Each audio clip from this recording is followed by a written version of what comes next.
The next drink is going to require the use of your muddler. Now, what's fun about this particular drink is this drink is going to be put together a little bit assembly line style. All right, now once again, I'm the one with the clean hands, so I'm the one that's going to wind up touching your mint and your blackberries, and that's not a euphemism for anything. All right, when you come up, I'm going to put 2 mint leaves in the bottom of your glass. I'm going to put 3 blackberries in the bottom of your glass. Karen is going to put 1/3 of an ounce of this vanilla simple syrup in your glass, and then using the little narrower part at the bottom, gently, and I do mean gently, just start to break up the blackberries, just nice and easy. I want you to bust up the blackberries so that you're starting to get the juice out of the blackberries. The simple syrup acts as a lubricant for the purposes of helping to break up and express the oils out of the mint. All right, so nice and easy. So when you make these at home, gang, you'll put 2 ounces of Gentleman Jack. You can use something other than Gentleman Jack. If you want to make a true Sinatra smash, you're going to want to use Gentleman Jack. We're going to use 3/4 of an ounce of Creme de Cassis.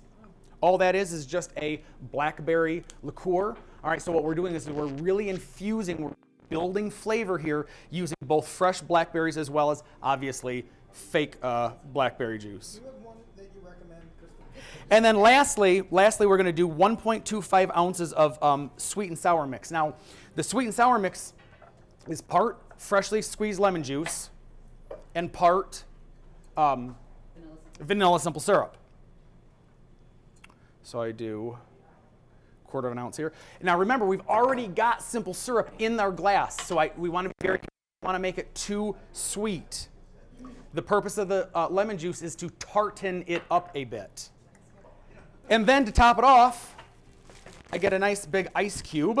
This is how you'll make it at home. Fortunately, I've been able to batch it. So after you do your muddling, once you muddle your blackberries, your mint, and your simple syrup together, you come back and see me, and I'm going to add the actual rest of it to your drink.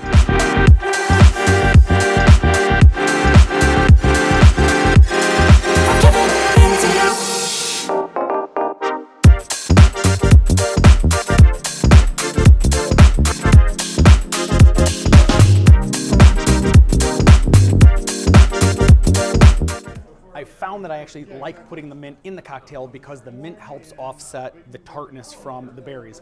If your berries are out of season, they're going to be far more tart than during the summertime where they're fresh and they have that real nice sweetness to it. If that's the case, feel free to add a little extra vanilla simple syrup into it. That'll kind of help round it off as well. Or feel free to put a couple extra sprigs of mint in there and use the mint leaves and let the oils from that. But again, I've said this all the time. Cocktailing is all about art. It's not a science. So if you like a little more of this and not quite as much of that, that's okay too. You can substitute that stuff out. It's entirely your preference. So cheers. All right, you had a question for me.